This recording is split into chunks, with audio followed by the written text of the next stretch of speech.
ସ୍ୱାଧୀନତା ପରବର୍ତ୍ତୀ ଓଡ଼ିଆ ନାଟକ ଓ ଏକାଙ୍କିକା ଆମର ପ୍ରଥମ ପାର୍ଟି ହେଇସାରିଛି। ଯଦି ଯେଉଁମାନେ ଦେଖିନ ଯାଇକିନା ଦେଖିଦେବେ, ଏଇଟା ଦ୍ୱିତୀୟ ପାର୍ଟି।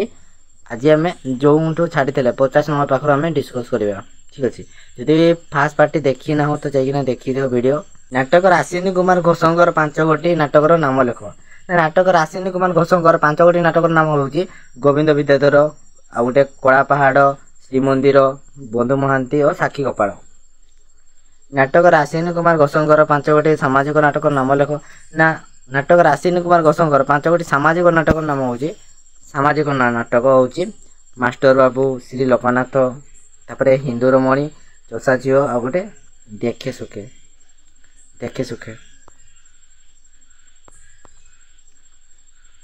ଗାର୍ଲସ ସ୍କୁଲ ଜୟଦେବ ଓ ଚକ୍ରୀ ନାଟକର କାବ୍ୟକାର କିଏ? ଗାର୍ଲସ ସ୍କୁଲ ଜୟଦେବ ଓ ଚକ୍ରୀ ନାଟକର କାବ୍ୟକାର ହେଉଛନ୍ତି କବିଚନ୍ଦ୍ର କାଳୀଚରଣ ପଟ୍ଟନାୟକ। ଅତିବଡ଼ି ଜଗନ୍ନାଥ ଦାସ ଓ ସାରଳା ଦାସ ନାଟକର ନାଟକକାର କିଏ? ଅତିବଡ଼ି ଜଗନ୍ନାଥ ଦାସ, ସାରଳା ଦାସ ନାଟକକାର ହେଉଛନ୍ତି କବିଚନ୍ଦ୍ର କାଳୀଚରଣ ସାମନ୍ତରାୟ। ନାଟକକାର କାଳୀଚରଣ ପଟ୍ଟନାୟକଙ୍କର 5 ଗୋଟି ନାଟକର ନାମ ଲେଖ। ନାଟକର କାଳୀଚରଣ ପଟ୍ଟନାୟକଙ୍କର 5 ଗୋଟି ନାଟକର ନାମ ହେଉଛି ଭାତ, ଚୁମ୍ବନ, ଅଭିଯାନ, ଫଟା ଭୂଇଁ, ଆଉ ଗୋଟେ ରକ୍ତମାଟି। ଏ ହେଉଛି 5ଟି ତାଙ୍କର କ'ଣ ନାଟକ। ବିକ୍ରମ ରାୟ ନାଟକ ଓଡ଼ିଆ ନାଟକ ମଧ୍ୟପର୍ବରେ କାହାର ଏକ ସାର୍ଥକ ନାଟକ? ବିକ୍ରମ ରାୟ ନାଟକ ଓଡ଼ିଆ ନାଟକ ମଧ୍ୟପର୍ବ ରମାରଞ୍ଜନ ରାୟଙ୍କର ଏକ ସାର୍ଥକ ନାଟକ। ଓଡ଼ିଆ ନାଟକର ଆଧୁନିକ ପର୍ବରେ କେତେ ଗୋଟି ଓ କ'ଣ କ'ଣ ନାଟ୍ୟଧାରା ପ୍ରଚଳିତ? ଓଡ଼ିଆ ନାଟକର ଆଧୁନିକ ପର୍ବରେ 2 ଗୋଟି, ଅର୍ଥାତ୍ ପାରମ୍ପରିକ ପ୍ରଥାସିଦ୍ଧ ଧାରା ଓ ନୂତନ ପରୀକ୍ଷାମୂଳକ ପ୍ରଚଳିତ। ଠିକ୍ ଅଛି, ନୂତନ ପରୀକ୍ଷାମୂଳକ ଧାରା ବା ଉଦ୍ଗଟ ଧାରା ପ୍ରଚଳିତ। ଭଞ୍ଜ ଭୁଜଙ୍ଗ ଓ ଇରାନୀ ନାଟକ 2ଟି କାହା ରଚନା? ଭଞ୍ଜ ଭୁଜଙ୍ଗ ଓ ଇରାନୀ ନାଟକର ଆଶ୍ୱିନୀ କୁମାର ଘୋଷଙ୍କର ରଚନା। ମୀର କାସିମ ଓ ବୀର ଅଭିମନ୍ୟୁ ନାଟକ 2ଟି କାହା ରଚନା?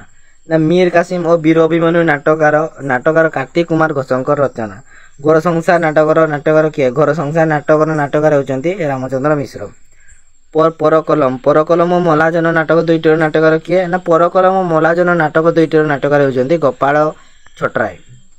କେଉଁ ଉପନ୍ୟାସକୁ ଗୋପାଳ ଛୋଟରାୟ ନାଟ୍ୟ ରୂପ ପ୍ରଦାନ କରିଛନ୍ତି? ମଲାଜନ, ଝଞ୍ଜା, ତାପରେ ଅବଢ଼ା ବାଟ ପ୍ରଭୃତି ଉପନ୍ୟାସକୁ ଗୋପାଳ ଛୋଟରାୟ ନାଟକ ରୂପେ ପ୍ରଦାନ କରିଛନ୍ତି। ନରଦେବତା ନାଟକର ନାଟକର କିଏ? ନରଦେବତା ନାଟକର ହେଉଛନ୍ତି ଅଦ୍ୱୈତ ଚନ୍ଦ୍ର ମହାନ୍ତି। ନାଟ୍ୟକାର କମଳ ଲୋଚନ ମହାନ୍ତିଙ୍କର 5 ଗୋଟି ନାଟକର ନାମ ଲେଖ। ନାଟକକାର କମଳ ଲୋଚନ ମହାନ୍ତିଙ୍କର 5 ଗୋଟି ନାଟକର ନାମ ହେଉଛି କିରାଣୀ, ଡାକମଙ୍ଗଳା, ମଣିକାଞ୍ଚନ, ଗାଁ ମାଟି, ଆଉ ଗୋଟେ ସନ୍ତାନ। ନାଟ୍ୟକାର ମନୋରଞ୍ଜନ ଦାସଙ୍କର 4 ଗୋଟି ଉଦ୍ଭବ ନାଟକର ନାମ ଲେଖ। ବନହଂସୀ, ଛୋଟ ନାଟକ, ଅଣଣା ଫସଲ, ଗୋଟେ କାଠଗଡ଼ା। ତିମିର ତୀର୍ଥ ନାଟକର କିଏ? ତିମିର ତୀର୍ଥ ନାଟକର ହେଉଛନ୍ତି ବିଜୟ ସିଂ।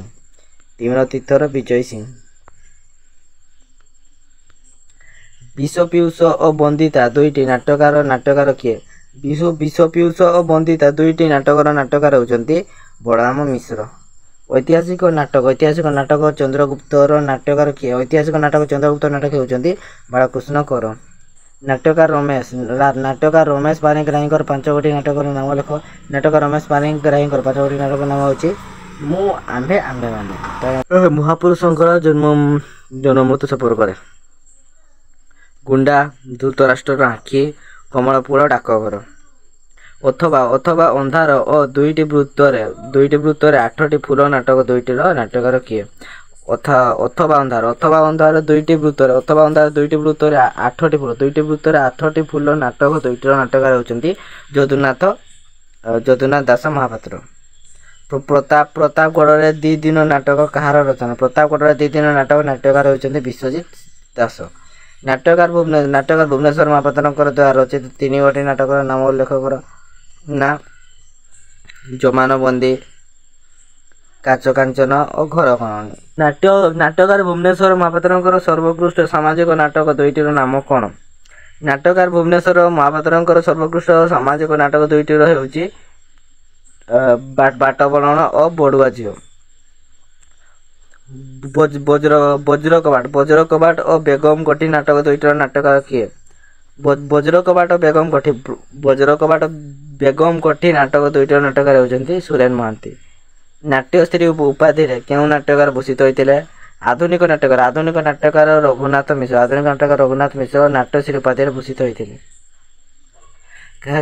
କାଗଜ ଡଙ୍ଗା ଓ ନିନ୍ଦିତ ଗଜପତି ନାଟକ ଦୁଇଟିର ନାଟ୍ୟକାର କିଏ? କାଗଜ ଡଙ୍ଗା ଓ ନିନ୍ଦିତ ଗଜପତି ନାଟକ ଦୁଇଟିର ନାଟ୍ୟକାର ହେଉଛନ୍ତି ହରିହର ମିଶ୍ର। ନାଟ୍ୟକାର କାର୍ତ୍ତିକ ରଥଙ୍କର 5ଗୋଟି ନାଟକର ନାମ ଲେଖ। ତୃତୀୟ ପୃଥିବୀ, ବହ୍ନିମାନ, ତାପରେ ଯୌଘର, ଆଜିର ରାଜା, ଆଉ ଗୋଟେ ସମୁଦ୍ରର ରଙ୍ଗ ଯନ୍ତ୍ରଣା।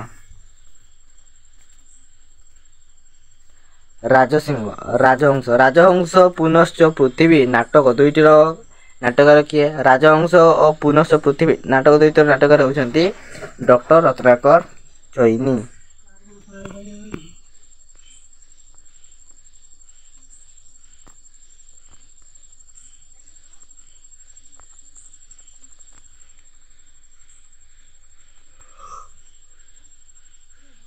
ଶବ ପଡ଼ିଛି ନାଟକର କିଏ? ଶବ ପଡ଼ିଛି ନାଟକର ନାଟ୍ୟକାର ହେଉଛନ୍ତି ପ୍ରଫୁଲ୍ଲ ରଥ। ଗୋପାଳ ଛୋଟରାୟ ଜଣେ କବି ନା ନାଟ୍ୟକାର? ତାଙ୍କର ଜନ୍ମ କେଉଁ ମସିହାରେ ହୋଇଥିଲା? ଗୋପାଳ ଛୋଟରାୟ ଜଣେ କ'ଣ କବି ନା ନାଟ୍ୟକାର? ନାଟ୍ୟକାର। ଠିକ୍ ଅଛି, ସେ ନାଟକ ରଚନା କରନ୍ତି। ନୂଆଟା ତାଙ୍କର ଜନ୍ମ 1916 ମସିହାରେ ହୋଇଥିଲା। ଗୋପାଳ ଛୋଟରାୟ ଜଣେ ନାଟ୍ୟକାର, ତାଙ୍କର ଜନ୍ମ 1916 ମସିହାରେ ହୋଇଥିଲା। ଭରସା ଓ ପରକଲମ ନାଟକର ନାଟ୍ୟକାର କିଏ? ଭରସା ଓ ପରକଲମ ନାଟକର ନାଟ୍ୟକାର ହେଉଛନ୍ତି ଗୋପାଳ ଛୋଟରାୟ। ଗୋପାଳ ଛୋଟରାୟ ପ୍ରଥମେ କେବେ ଓ କେଉଁ ଏକାଙ୍କିକା ରଚନା କରିଥିଲେ? ନା ଗୋପାଳ ଛୋଟରାୟ ପ୍ରଥମେ 1941 ମସିହାରେ ସହଧର୍ମିଣୀ ନାମକ ଏକ ଏକାଙ୍କିକା ରଚନା କରିଥିଲେ। ଗୋପାଳ ଛୋଟରାୟଙ୍କର ସହଧର୍ମିଣୀ ଏହି ଏକାଙ୍କିକା ଅଭିନୀତ ହେବା ପରେ କିଏ 100 ଟଙ୍କା ପୁରସ୍କାର ଦେଇଥିଲେ? ଗୋପାଳ ଛୋଟରାୟଙ୍କର ସହଧର୍ମିଣୀ ଏକାଙ୍କିକା ଅଭିନୀତ ହେବା ପରେ ପାରଳାର ମହାରାଜା ଗଜପତି କୃଷ୍ଣଚନ୍ଦ୍ର ଦେବ ଅତ୍ୟନ୍ତ ପ୍ରୀତି ହୋଇ 100 ଟଙ୍କା ପୁରସ୍କାର ଦେଇଥିଲେ।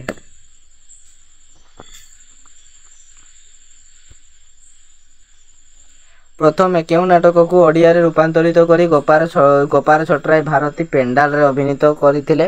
ନା ପ୍ରଥମେ ବଙ୍ଗଳାର ବିଖ୍ୟାତ ନାଟ୍ୟକାର ଜଳଧର ଚଟ୍ଟୋପାଧ୍ୟାୟଙ୍କର ସିନ୍ଧିର ସିନ୍ଦୁରକୁ ଓଡ଼ିଆରେ ରୂପାନ୍ତରିତ କରି ସିନ୍ଦୁର ଟପା ନାମରେ ଗୋପାଳ ଛୋଟରାୟ ଭାରତୀ ପେଣ୍ଡାଲରେ ଅଭିନୀତ କରିଥିଲେ। ଗୋପାଳ ଛୋଟରାୟଙ୍କର ପ୍ରଥମ ମଞ୍ଚ ନାଟକର ନାମ କ'ଣ? ନା ଏହା କେବେ ରଚିତ ହୋଇ ମନସ୍ଥ ହେଲା? ଗୋପାଳ ଛୋଟରାୟଙ୍କର ପ୍ରଥମ ମଞ୍ଚ ନାଟକ ହେଉଛି ଫେରିଆ। ଏହା 1947 ମସିହାରେ ପ୍ରକାଶ ଲାଭ କରି ଅନ୍ନପୂର୍ଣ୍ଣା B ଗ୍ରୁପ ଦ୍ୱାରା ମନସ୍ଥ ହୋଇଥିଲା। ଗୋପାଳ ଛୋଟରାୟଙ୍କର ଦ୍ୱାରା ନାଟକର ନାମ କ'ଣ? ନା ଏହା କେବେ ରଚିତ ହୋଇ କେଉଁ ରଙ୍ଗମଞ୍ଚରେ ଶତାଧିକ ରଜନୀ ଅଭିନୀତ ହୋଇଥିଲା? ଗୋପାଳ ଛୋଟରାୟଙ୍କର ଦ୍ୱିତୀୟ ନାଟକର ନାମ ହେଉଛି ଭରସା। 1952 ମସିହାରେ ଏହି ନାଟକ ରଚିତ ହୋଇ ଜନତା ରଙ୍ଗମଞ୍ଚ ଦ୍ୱାରା ଶତାଧିକ ରଜନୀ ଅଭିନୀତ ହୋଇଥିଲା। ଫେରିଆ ନାଟକର କେତେ ବର୍ଷ ପରେ ଭରସା ନାଟକକୁ ନାଟ୍ୟକାର ଛୋଟରାୟ ରଚନା କରିଥିଲେ? ଫେରିଆ ନାଟକରେ 6 ବର୍ଷ ପରେ ଭରସା ନାଟକକୁ ନାଟ୍ୟକାର ଛୋଟରାୟ ରଚନା କରିଥିବାର ଜଣାଯାଏ। ଭରସା ନାଟକରେ ନାଟ୍ୟକାର ଗୋପାଳ ଛୋଟରାୟ କେଉଁ ପ୍ରସଙ୍ଗରେ ବର୍ଣ୍ଣନା କରିଛନ୍ତି? ଭରସା ନାଟକରେ ଏକ ଅଭିମାନୀ ଶିଳ୍ପ କଳା ପ୍ରେମ ତଥା ଆଦର୍ଶବାଦ ଉପରେ ବର୍ଣ୍ଣନା କରିବା ସହିତ ସମକାଳୀନ କେତେକ ସମସ୍ୟାର ଉଲ୍ଲେଖ କରିଥିବାର ଜଣାଯାଏ। ନାଟ୍ୟକାର ଗୋପାଳ ଛୋଟରାୟଙ୍କର ପରକଲମ ନାଟକ କେବେ ରଚିତ ହୋଇଥିଲା? ନାଟ୍ୟକାର ଗୋପାଳ ଛୋଟରାୟଙ୍କର ପରକଲମ ନାଟକ 1954 ମସିହାରେ ରଚିତ ହୋଇ ମଞ୍ଚସ୍ଥ ହୋଇଥିଲା। ନାଟ୍ୟକାର ଗୋପାଳ ଛୋଟରାୟଙ୍କର ପରକଲମ ନାଟକ 1954 ମସିହାରେ ରଚିତ ହୋଇ ମଞ୍ଚସ୍ଥ ହୋଇଥିଲା। ନାଟ୍ୟକାର ଗୋପାଳ ଛୋଟରାୟଙ୍କର ପରକଲମ କେଉଁ ପ୍ରକାର ନାଟକ? ନାଟ୍ୟକାର ଗୋପାଳ ଛୋଟରାୟଙ୍କର ପରକଲମ ଏକ ସଫର ରାଜନୀତିକ ନାଟକ। ନାଟ୍ୟକାର ଗୋପାଳ ଛୋଟରାୟଙ୍କର ପରକଲମ ଏକ ସଫର ରାଜନୀତିଜ୍ଞ ନାଟକ। ପରକଲମ ନାଟକ କେବେ ଓ କେଉଁଠାରେ ସର୍ବଶ୍ରେଷ୍ଠ ଓଡ଼ିଆ ନାଟକ ରୂପେ ଅଭିନୀତ ହୋଇଥିଲା? ପରକଲମ 1954 ମସିହାରେ ଜାତୀୟ ନାଟକ ମହୋତ୍ସବ ଉପଲକ୍ଷେ ସର୍ବଶ୍ରେଷ୍ଠ ଓଡ଼ିଆ ନାଟକ ରୂପେ ଦିଲ୍ଲୀଠାରେ ଅଭିନୀତ ହୋଇଥିଲା। କେଉଁଠାରେ? ନା ଦିଲ୍ଲୀଠାରେ ଅଭିନୀତ ହୋଇଥିଲା। ଜଣେ ରାଜା ଥିଲେ ନାଟକର ନାଟ୍ୟକାର କିଏ? ଜଣେ ରାଜା ଥିଲେ ନାଟକର ନାଟ୍ୟକାର କିଏ? ଜଣେ ରାଜା ଥିଲେ ନାଟକର ନାଟ୍ୟକାର ହେଉଛନ୍ତି ବିଜୟ ମିଶ୍ର ନାଟକାର ବିଜୟ ମିଶ୍ରଙ୍କ ନାଟକାର ବିଜୟ ମିଶ୍ର ସେ ହେଉଛନ୍ତି ନାଟକାର ବିଜୟ ମିଶ୍ର। ଏଟା ସ୍ପେଲିଂ ଭୁଲ ଅଛି, ଏଟା ବିଶ୍ର ଅଛି, ଏଟା ମିଶ୍ର ହବ, ଠିକ ଅଛି। ନାଟକାର ବିଜୟ ମିଶ୍ରଙ୍କର ଜଣେ ରାଜା ଥିଲେ। ନାଟକ ପ୍ରଥମେ କେବେ ପ୍ରକାଶିତ ହୋଇଥିଲା ଓ ଏହାର ପ୍ରକାଶକ କିଏ ଥିଲେ? ନାଟ୍ୟକାର ବିଜୟ ମିଶ୍ରଙ୍କର ଜଣେ ରାଜା ଥିଲେ। ନାଟକ 1983 ମସିହାରେ ପ୍ରଥମେ ଲାଲ ବୁକ୍ସ ପ୍ରକାଶନ ଦ୍ୱାରା ପ୍ରକାଶିତ ହୋଇଥିଲା। ଜଣେ ରାଜା ଥିଲେ। ନାଟକର 10 ବର୍ଷ ପୂର୍ବରୁ ନାଟ୍ୟକାର ସମାନ ବିଷୟବସ୍ତୁକୁ ନେଇ କେଉଁ ନାଟକ ରଚନା କରିଥିଲେ? ଜଣେ ରାଜା ଥିଲେ। ନାଟକର 10 ବର୍ଷ ଜଣେ ରାଜା ଥିଲେ। ନାଟକର 10 ବର୍ଷ ପୂର୍ବରୁ ସମାନ କାହାଣୀରେ ଇତିହାସର ଯନ୍ତ୍ରଣା ନାମକ ଏକ ଯାତ୍ରା ଲେଖି ନଗେଶପୁର ଯାତ୍ରା ଦଳ ଦ୍ୱାରା ଅଭିନୀତ କରାଇଥିଲେ।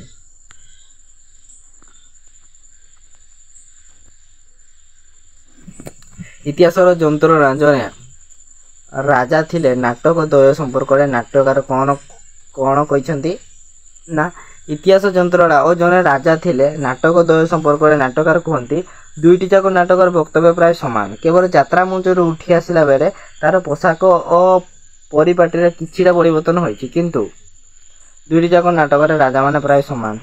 ନାଟକକାର ପ୍ରାଣବନ୍ଧୁଙ୍କର ଓଡ଼ିଆ ଏକାଙ୍କିକା କେଉଁ ସୋପାନରେ ଲେଖନୀ ଚାରଣ କରିଥିଲେ? ନାଟକକାର ପ୍ରାଣବନ୍ଧୁଙ୍କର ଓଡ଼ିଆ ଏକାଙ୍କିକାରେ ଦ୍ୱିତୀୟ ସୋପାନରେ ଲେଖନୀ ଚାଳନା କରିଥିବା ଜଣାଯାଏ। ଅଶାନ୍ତ ଏକାଙ୍କିକା କେଉଁ ନାଟ୍ୟକାରଙ୍କର ରଚନା? ଅଶାନ୍ତ ଏକାଙ୍କିକା ନାଟ୍ୟକାର ପ୍ରାଣବନ୍ଧୁଙ୍କର ରଚନା। ସେତୁ କାହାର ରଚନା? ଏକାଙ୍କିକା ସେତୁ ନାଟ୍ୟକାର ମନୋରଞ୍ଜନ ଦାସଙ୍କର ରଚନା।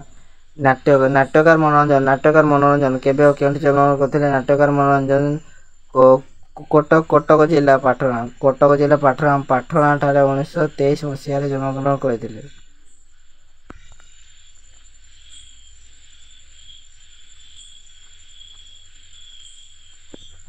ସେତୁ ଏକାଙ୍କିକା ରଚନାକାର କେବେ? ସେତୁ ଏକାଙ୍କିକା ରଚନାକାର ହେଉଛନ୍ତି 1962। ସେତୁ ଏକାଙ୍କିକା ପ୍ରଥମେ କେବେ ଓ କାହା ମାଧ୍ୟମରେ ପ୍ରସାରିତ ହୋଇଥିଲା?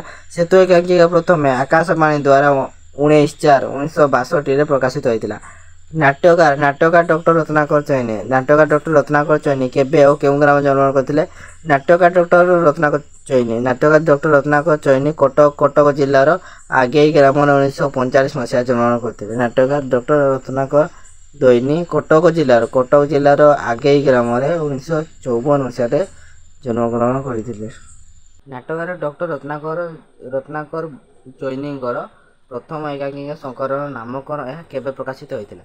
ନାଟକକାର ଡକ୍ଟର ରତ୍ନାକର ଚଇନିଙ୍କର ପ୍ରଥମ ଏକାଙ୍କିକା ସଂକଳନ ନାମ ହେଉଛି ରଙ୍ଗ ତରଙ୍ଗ। ଏହା କେତେରେ? 1971 ମସିହାରେ ପ୍ରକାଶିତ ହୋଇଥିଲା। ତାପରେ ଡକ୍ଟର ରତ୍ନାକର ଚଇନିଙ୍କର 5ଗୋଟି ଏକାଙ୍କିକାର ନାମ ଲେଖ। ଗୋଟେ ହେଉଛି ଶୂନ୍ୟପଞ୍ଜୁରୀ, ସୁନାହରିଣୀ, ବ୍ୟାକୁର ବସନ୍ତ, ଆଜି ଶୁକ୍ରବାର, ଆମେ। ଏହା ହେଉଛି ତାଙ୍କର 5ଗୋଟି ଏକାଙ୍କିକା ରତ୍ନାକର ଚଇନିଙ୍କର।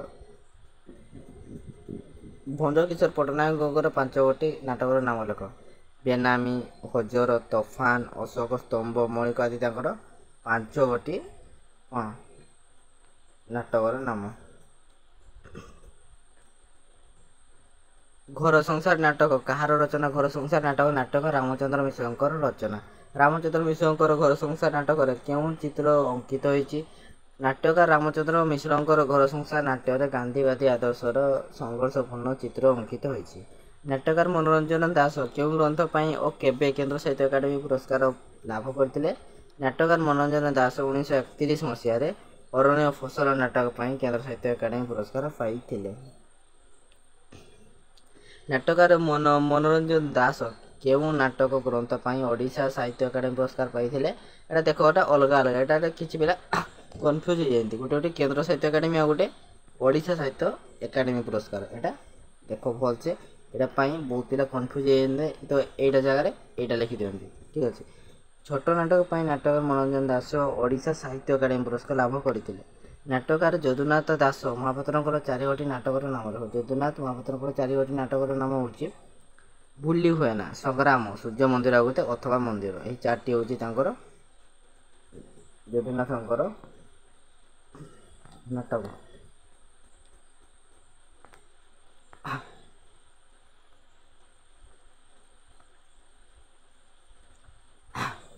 ନାଲିପାନ ରାଣୀ କଳାପାନ ଟୀକା ନାଲିପାନ ରାଣୀ ଆଉ କଳାପାନ ଟୀକା ଓ ପ୍ରତାପଗଡ଼ରେ 2 ଦିନ ନାଟକ ଦୁଇଟି କାହାର ରଚନା? ନାଲିପାନ ରାଣୀ ଓ କଳାପାନ ଟୀକା ଓ ପ୍ରତାପଗଡ଼ରେ 2 ଦିନ ନାଟକ ବହୁଚତୁର ନାଟକର ବିଶ୍ୱଜିତ ଦାସଙ୍କର ରଚନା। କାହାର? ବିଶ୍ୱଜିତ ଦାସଙ୍କର ରଚନା। ନାଟକର ଭୁବନେଶ୍ୱର ମହାପାତ୍ରଙ୍କର 5 ଗୋଟି ନାଟକର ନାମ ଲେଖ। ନା ଭୁବନେଶ୍ୱର ମହାପାତ୍ରଙ୍କର 5 ଗୋଟି ନାଟକର ନାମ ହେଉଛି ଗୋଟେ କାଚ କାଞ୍ଚନ, ଆଉ ଗୋଟେ ଜମାନବନ୍ଦୀ, ବାଟବରଣ, ବାଡ଼ୁଆ ଝିଅ, ଆଉ ଗୋଟେ ଘର ଘରଣୀ। ଠିକ୍ ଅଛି, 5 ଗୋଟି ତାଙ୍କର ନାଟକର ନାମ। କାହାର? ଭୁବନେଶ୍ୱର ମହାପାତ୍ର। ସପ୍ତପରୀ ବେତାର ନାଟକ ସଂକଳନ କାହାର? ସପ୍ତପରୀ ବେତାର ନାଟକ ସଂକଳନ ହେଉଛନ୍ତି ସୁରେନ ମହାନ୍ତିଙ୍କର ରଚନା। ନାଟ୍ୟକାର ନରସିଂହ ମହାପାତ୍ରଙ୍କର 4 ଗୋଟି ନାଟକର ନାମ ଲେଖ। ନାଟ୍ୟକାର ନରସିଂହ ମହାପାତ୍ରଙ୍କର 4 ଗୋଟି ନାଟକର ନାମ ହେଉଛି ଗୋଟେ କବି, ଗୋପାଳକୃଷ୍ଣ, ସଞ୍ଜୟ ସକାର, ଅକ୍ଷୟ ତୃତୀୟା, ଗୋଟେ ବନ୍ଧନ। ଆନନ୍ଦ ଶଙ୍କର କିଏ ଓ ତାଙ୍କର ରଚିତ 5 ଗୋଟି ନାଟକର ନାମ ଲେଖ। ଆନନ୍ଦ ଶଙ୍କର ସ୍ୱାଧୀନୋତ୍ତର ନାଟ୍ୟକାର ଭାବେ ପରିଚିତ। ତାଙ୍କର 5 ଗୋଟି ନାଟକର ନାମ ହେଉଛି ସମାଧି, ଯୌତୁକ, ଚନ୍ଦ୍ରଭାନୁ, ଲୁହା ସକୁଡ଼ି ଓ କଳାଚାଉଣୀ। ସ୍ୱାଧୀନୋତ୍ତର ନାଟ୍ୟକାର ରଘୁନାଥ ମିଶ୍ରଙ୍କର 5 ଗୋଟି ନାଟକର ନାମ ଲେଖ। ଗୋଟେ ହେଉଛି ଝରାବଣ ମଲ୍ଲିକ, ହତଭାଗିନୀ, ରକ୍ତହରି, ନୂତନ ଦିଗନ୍ତ, ଆଉ ଗୋଟେ ପରଘର।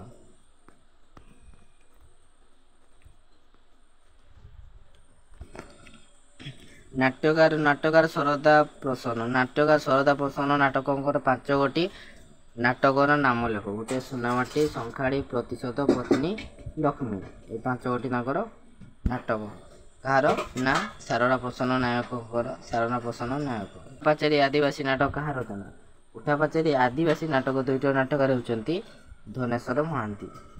ରଜତ କୁମାର କରଙ୍କର 4 ଗୋଟି ନାଟକର ନାମ ଲେଖ। କବି ସମ୍ରାଟ, ସଳିତା, ବିପ୍ଳବୀ ହଜୁରୀ, ଆଉ ଗୋଟେ ଅନ୍ଧପୁତ୍ରୀ। ନାଟ୍ୟକାର ନାରାୟଣ ଶତପଥୀଙ୍କର 4 ଗୋଟି ନାଟକର ନାମ ଲେଖ। ନାଟ୍ୟକାର ନାରାୟଣ ଶତପଥୀଙ୍କର 4 ଗୋଟି ନାଟକର ନାମ ହେଉଛି ସହସ୍ରଶିରା, ସହସ୍ର ଶିଖା, ଫଲଗୁର ବନ୍ୟା, ଆଉ ଗୋଟେ ପାହାନ୍ତା ତାରା, ଆଉ ଗୋଟେ ଜଳତର ରଙ୍ଗ। ଶପଥ ଓ ଖାଇକଉଡ଼ି ନାଟକ କାହାର ରଚନା? ଶପଥ ଓ ଖାଇକଉଡ଼ି ନାଟକ ସ୍ୱାଧୀନୋତ୍ତର ନାଟ୍ୟକାର ନୀଳକଣ୍ଠ ମିଶ୍ରଙ୍କ ରଚନା। ଶପଥ ଓ ଖଇକଉଡ଼ି ନାଟକ ସ୍ୱାଧୀନୋତ୍ତର ନାଟ୍ୟକାର ନୀଳକଣ୍ଠ ମିଶ୍ରଙ୍କର ରଚନା। ତ ଏଇ କ୍ଲାସ୍ଟି ଆଜି ଏଇଠି ସରିଲା। କେମିତି ଲାଗୁଛି ଯଦି କମେଣ୍ଟ ମାଧ୍ୟମରେ କୁହନ୍ତୁ। ଭିଡ଼ିଓଟିକୁ ଲାଇକ୍ କରନ୍ତୁ, ସବସ୍କ୍ରାଇବ୍ କରିଦିଅନ୍ତୁ। ଜୟ ଜଗନ୍ନାଥ।